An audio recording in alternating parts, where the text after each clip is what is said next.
It warms my heart to see my CryptoQ media channel back online. Tokenizing tangible assets is something we can assist you with. Approximately $1.64 quadrillion is the present worth of all marketplaces that have not been tokenized. Check out the tokenized objects, dudes. There must be at least 170 billion. Unless you're using a magnifying glass, it's hard to figure out on this infographic, which just shows one small square. I think that covers it for now. No worries, our checks are compatible with the XRP Ripple. Just yesterday, I filmed a video pertaining to them. The link is in the top right corner for anyone who didn't see it.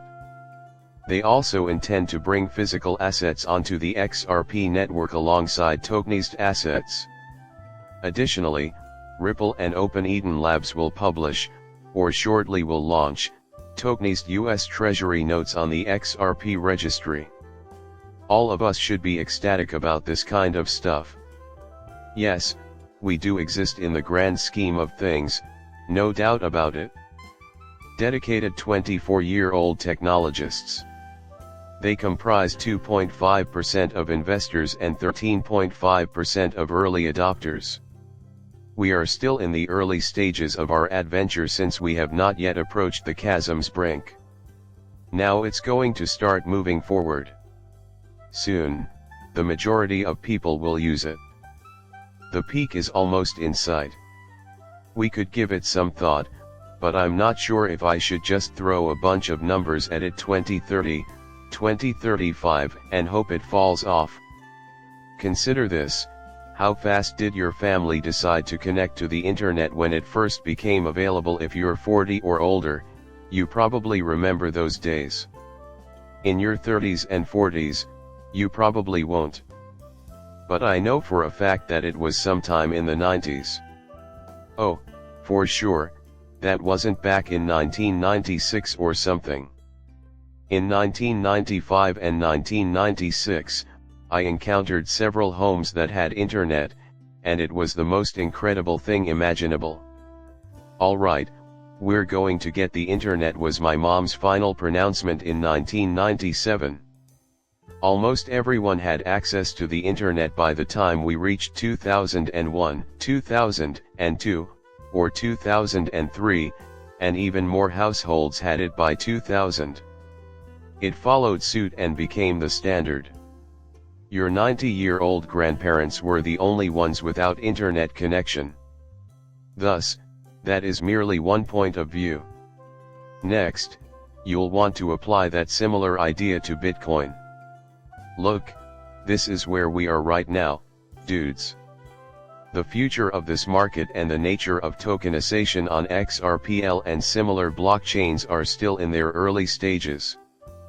Please explain how the token price would rise over time in response to the rising demand for these cryptocurrencies. Though XRP's present price of about 57 cents won't remain long, I suppose. That will evolve with the passage of time. This will change when more and more enterprises utilize the XRP ledger and its massive capacity, resulting in widespread adoption of blockchain technology. Mike Manfield was the one who alerted us to this. Please examine this. Businesses who have collaborated with Ripple in the past also play a role in this. Visa, Santander, and Amazon are working together on this. Mike has been Santander. This is the part where Mike brings it up. Ripple has had their support for some time.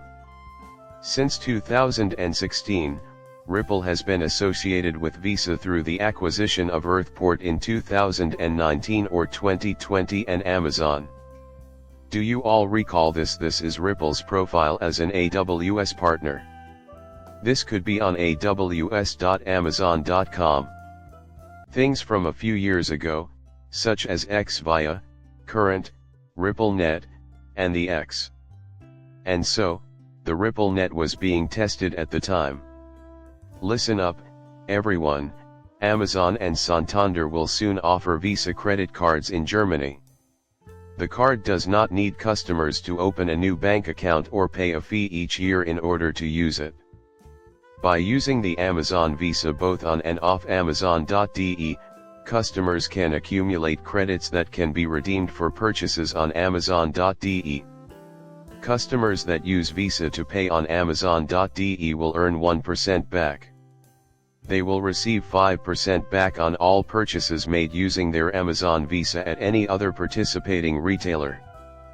Prime members get a lot of perks, not the least of which is 2% cash back. Guys, these are just a handful of the potential advantages that consumers could have with this tool that tracks incentives. They made it possible to redeem points when you shop on Amazon.de and made the balance function quick and intuitive on the Amazon Visa app as a means to encourage customers to use their product. Customers that clearly have a lot of interest in this product will likely receive rewards for it.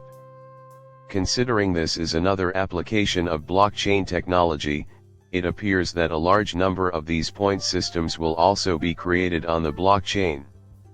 Well, I really don't know if they're utilizing the XRP ledger or not. While the article doesn't confirm it, it's safe to assume that they are because all of these individuals are partners with Ripple. To handle their customer point system, they may be forming a partnership with one of those smaller businesses working on the XRP ledger. So, 3 connected Ripple companies Amazon, Santander, and Visa have some exciting news to offer. So, that's major news. Additionally, I felt it was worthwhile to add that XRP Crypto Wolf, Ripple CTO, has provided some insight into a crucial XRPL function.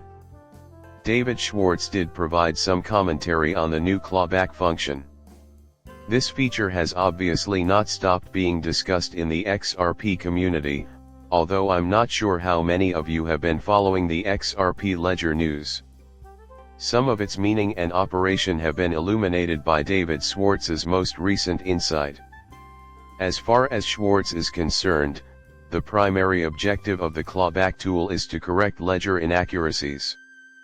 In the event that it proves to be incorrect, there is a clawback option, which is good news. When digital assets represent a legal responsibility and the token implies that the obligation exists even when the legal system says otherwise, he continued by saying that the ledger is fundamentally defective.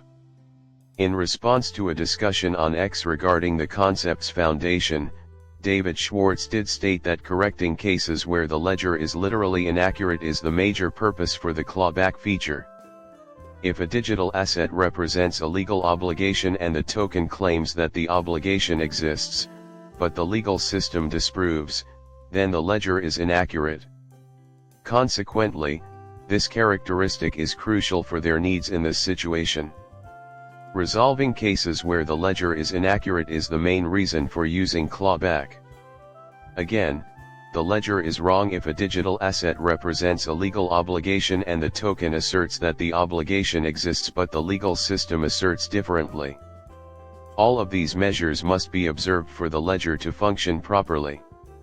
Their present technique for addressing any vulnerabilities on the XRP ledger seems to be this specific protection. Additional details can be found here. The video's description includes the URL for those who are interested. My deepest appreciation goes out to XRP Crypto Wolf for the tip. There are a lot of moving pieces in the process of making this new technology. You also seem to be up to date on Ripple and XRP, which have been far ahead of the curve.